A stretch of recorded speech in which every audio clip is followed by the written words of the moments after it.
But if some of you softies insist on sleeping on the bed, I reckon you can do worse than a Luffler Easy Rest. When the Andy Griffith Show first appeared on television in 1960, it felt different from almost everything else on the air. It didn't shout for attention. It didn't rely on fast jokes or big reactions. Instead, it moved slowly, gently, and confidently, inviting viewers into a small town that felt safe, familiar, and steady. Mayberry was not just a setting. It was a feeling, a place where problems were small, people were decent, and time seemed to move at a kinder pace. From the very first episode, the show created a sense of trust. Audiences believed that what they were watching was carefully built, thoughtfully written, and perfectly controlled. Every pause felt planned. Every reaction felt intentional. Nothing seemed accidental. That sense of calm became the show's greatest strength. Viewers didn't just watch the Andy Griffith Show, they relaxed into it. At the center of that calm was Sheriff Andy Taylor. He wasn't loud or flashy. He didn't raise his voice unless he had to. He handled trouble with patience instead of force, wisdom instead of authority. Andy was the kind of father, leader, and neighbor people wished they had in their own lives. Beside him was his young son Opie, curious, innocent, and learning how the world worked one lesson at a time. And then there was Barney Fife, Andy's deputy, who brought nervous energy into every scene. Barney tried desperately to be important, to be respected, and to be taken seriously, but usually ended up creating more problems than he solved. That balance worked perfectly. Andy's calm steadiness kept Barney's chaos from spinning out of control, and Barney's chaos gave Andy something to gently correct. Together, they created comedy that felt human instead of forced. What made Mayberry feel so real was how lived-in it seemed. It felt like a place where people had been living long before the cameras arrived, and would keep living long after they left. Characters wandered in and out naturally. Conversations unfolded at their own pace. The humor came quietly, often from misunderstandings, personality flaws, or small everyday mistakes, rather than big jokes. That softness made the show feel honest. And because everything felt so carefully placed, viewers assumed nothing ever slipped through the cracks. Mistakes simply didn't belong in Mayberry. Behind the scenes, however, the show's creation was not nearly as smooth as it appeared. Andy Griffith did not step into television as a guaranteed star. Before Mayberry, he had worked as a comedy monologist and earned respect on Broadway, even receiving a Tony nomination. But by the late 1950s, his career had slowed. Film roles were becoming less frequent. Theater work was no longer steady. At one point, Griffith found himself performing in a struggling musical called Destry, watching ticket sales fall night after night. He later admitted that he felt his options running out. He didn't want to return to nightclub work. He wanted something stable. Television, which many stage actors still viewed as a step down at the time, suddenly looked like his best chance forward. That realization led to a conversation that changed television history. Griffith went directly to television producers and admitted the truth. He needed work, and he needed it to last. That honesty impressed the right people. A pilot was created and quietly introduced through the Danny Thomas Show in early 1960. The response was immediate. Audiences connected to the character and the tone instantly. By October of that year, the Andy Griffith Show premiered as a full series. It didn't build slowly. It succeeded right away. Over the next 8 seasons, the show never dropped out of the top 10 in ratings. Don Knotts won multiple Emmy Awards for his portrayal of Barney Fife. The show became a staple of American television, rerunning endlessly and maintaining its reputation decades later. Because of that reputation, viewers assumed perfection. They believed every detail had been checked, rechecked, and polished. And for the most part, that belief wasn't wrong. The show's creators cared deeply about consistency, tone, and pacing. They wanted Mayberry to feel solid and dependable. But television production in the 1960s moved fast. Episodes were filmed quickly, schedules were tight, and sometimes very small things slipped through without anyone noticing. These were not dramatic errors, they were quiet ones. A prop appearing in one shot and disappearing in the next. A costume detail changing between angles. A background element shifting position. Most viewers never notice these moments, and the show's calm tone made them easy to overlook. Even so, these small inconsistencies reveal something important. They remind us that Mayberry, for all its warmth and order, was still created by human hands.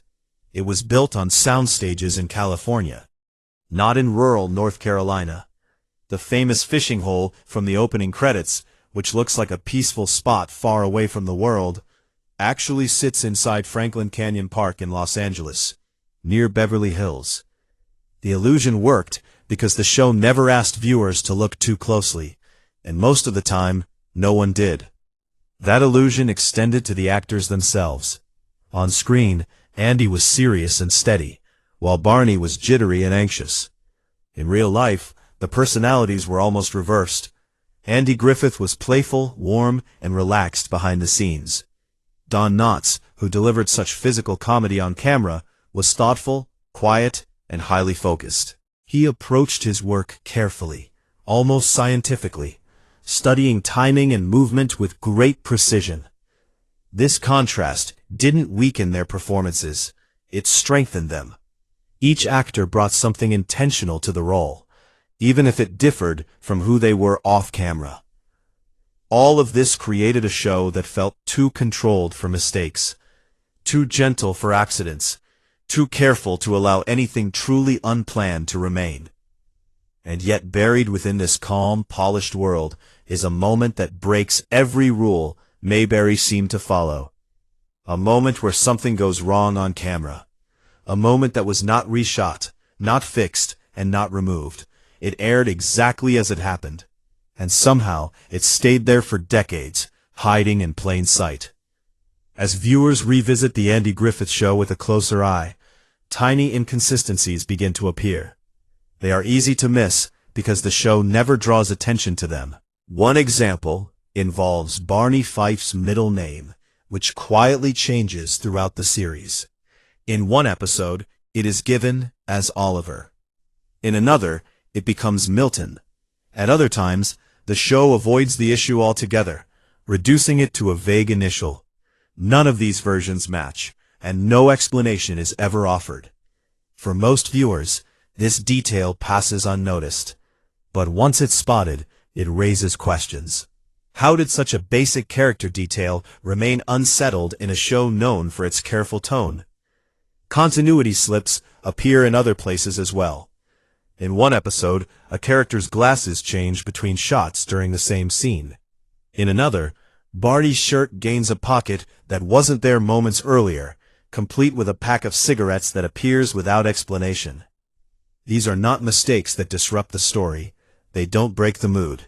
They simply exist quietly, revealing how quickly early television was produced, and how much trust was placed in the audience, not to pause, rewind, or analyze every frame. At the time, viewers watched episodes once, maybe twice, and then moved on. There was no streaming, no freeze frame, no online discussion boards cataloging every error. Some of the most noticeable slips involve physical space. In early seasons, the exterior of the sheriff's office shows a window beside the door. Step inside the set, and that window no longer exists. The interior layout doesn't match the outside at all. Eventually, the producers corrected the error, but for a time, Mayberry existed in two slightly different versions at once. These mismatches were not carelessness. They were practical decisions made under time pressure, accepted because they didn't interfere with the story being told. Behind the scenes, the calm of Mayberry also hid real tension and uncertainty. Don Knotts, despite becoming one of the show's most celebrated performers, did not begin with a long-term contract. When he walked onto the set for the first episode, he didn't know whether Barney Fife would appear again. The character could have easily been a one-time role. It was only after the natural chemistry between Andy and Barney became clear that the decision was made to keep him. That uncertainty followed Knotts for years. By the end of the 5th season, he believed the show was ending and moved on to pursue other work. When Andy Griffith later agreed to return for another season, Knotts was willing to come back, but only if he received part ownership of the show. Griffith declined. The decision was not personal, it was business. But it ended one of television's most beloved partnerships, quietly and permanently. Not all relationships on set were warm. Frances Bavier, who played Aunt B, brought years of Broadway and film experience to the role. Over time, she became conflicted about being known only as Aunt B. While audiences adored her, she felt the role limited how others saw her as an actress. That frustration sometimes showed on set. Some co-stars described her as distant, though others remembered her kindly. Andy Griffith later admitted that she simply didn't like him, and the feeling never softened. Despite that tension, Bavier eventually chose to retire near the real town that inspired Mayberry. And when she passed away, she was buried under a tombstone that included the name Aunt B, a quiet acknowledgement of the role that defined her life, whether she liked it or not. For Ron Howard, who played Opie, life on set was both nurturing and demanding. He grew up surrounded by adults, cameras, and expectations. The set was not the gentle place viewers imagined. Crew members smoked constantly. Cigarette smoke filled the air.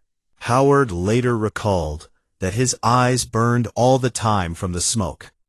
It wasn't framed as hardship. It was simply the reality of working television in the 1960s. Even so, Andy Griffith took a personal interest in Howard's well-being. He understood how unusual the situation was for a child, and made sure Ron felt supported. Over time, Griffith became a father figure, offering guidance that extended beyond the show itself. All of these details reveal a truth beneath Mayberry's calm surface. The show was warm, but it was also work. It was carefully shaped by people who brought their own uncertainties, frustrations, and limitations with them. The illusion held because the storytelling was strong enough to absorb these cracks without breaking.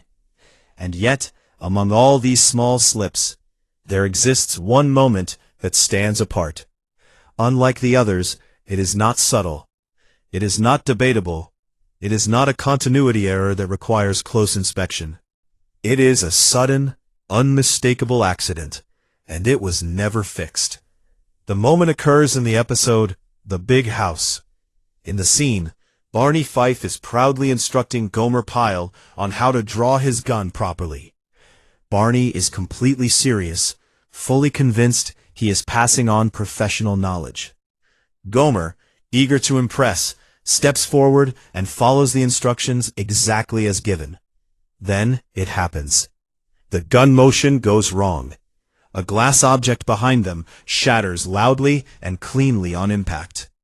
There is no dramatic reaction. No one shouts. No one stops the scene. The camera cuts away almost immediately. When it cuts back, the broken glass is gone.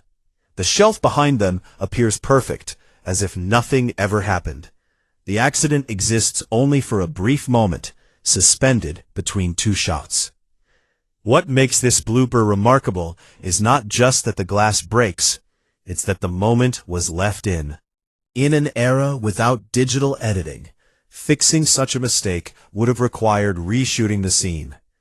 That meant resetting the set, repositioning the actors, and possibly redoing multiple takes.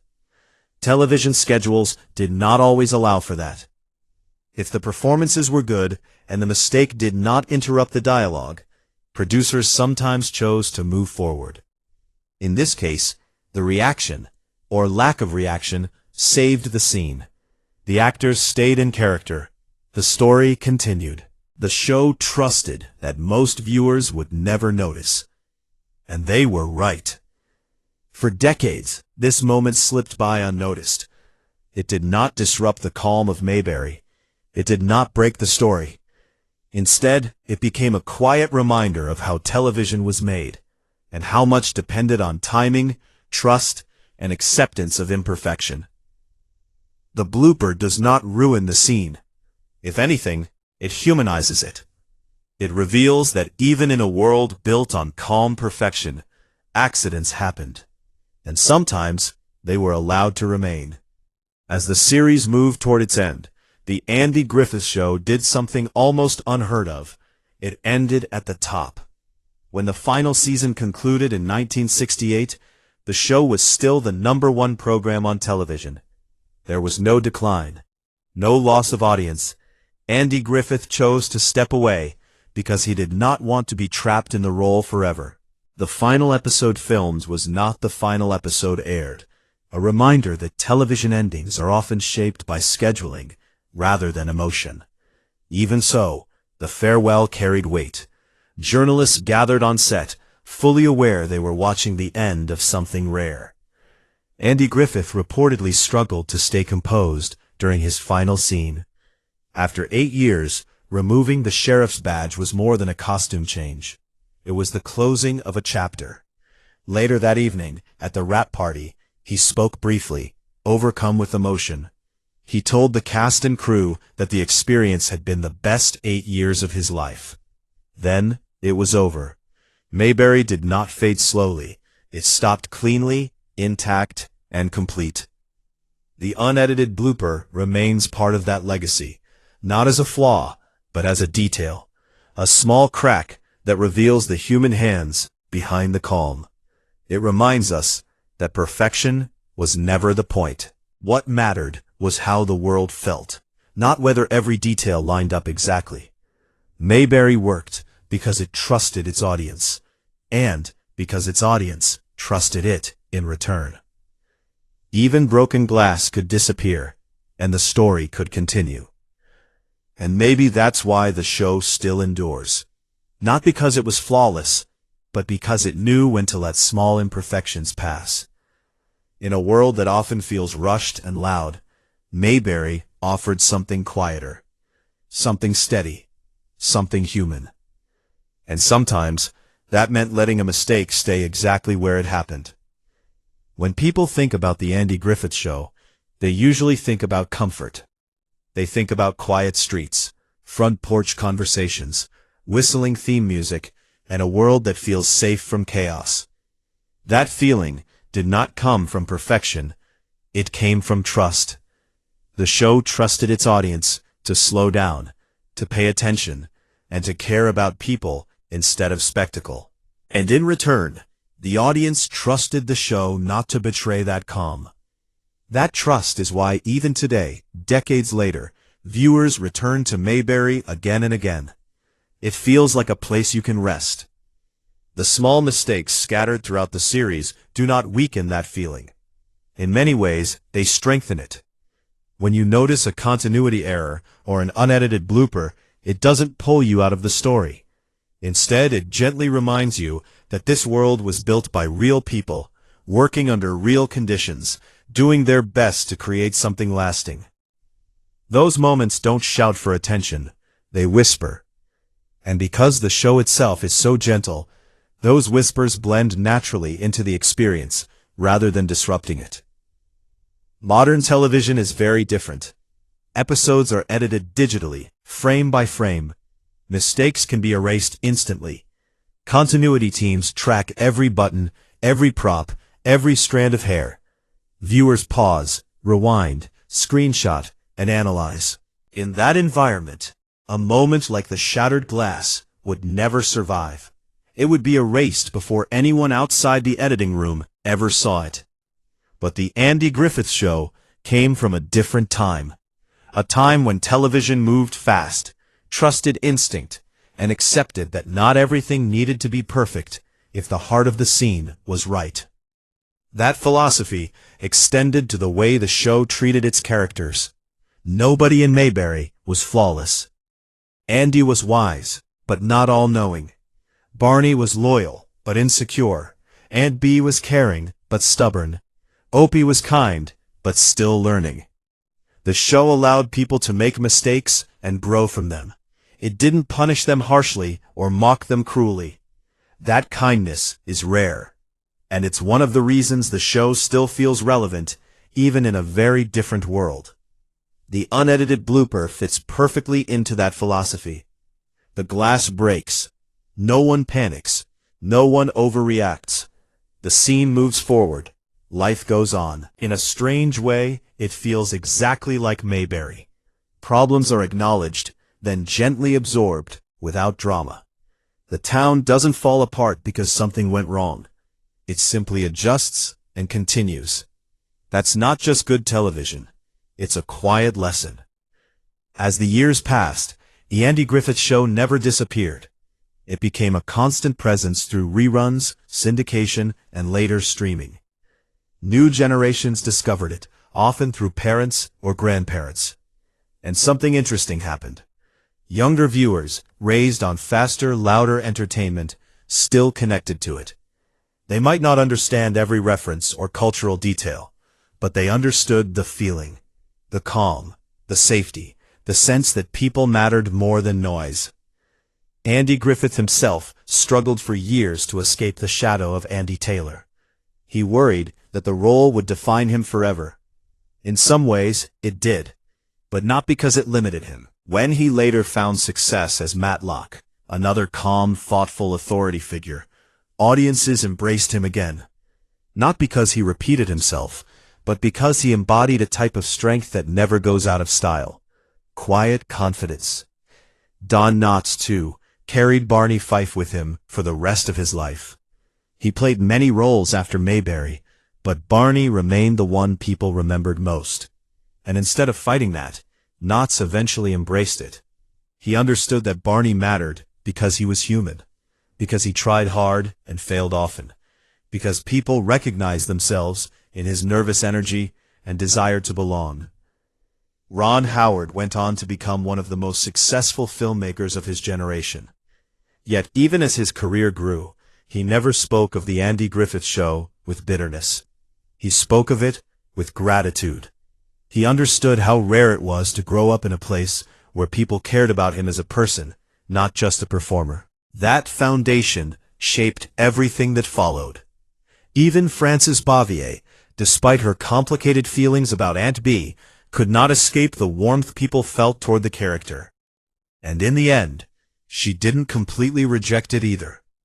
Choosing to live near the real-life inspiration for Mayberry suggests that somewhere, beneath the frustration, there was affection. The role followed her, yes, but it also connected her to something larger than herself.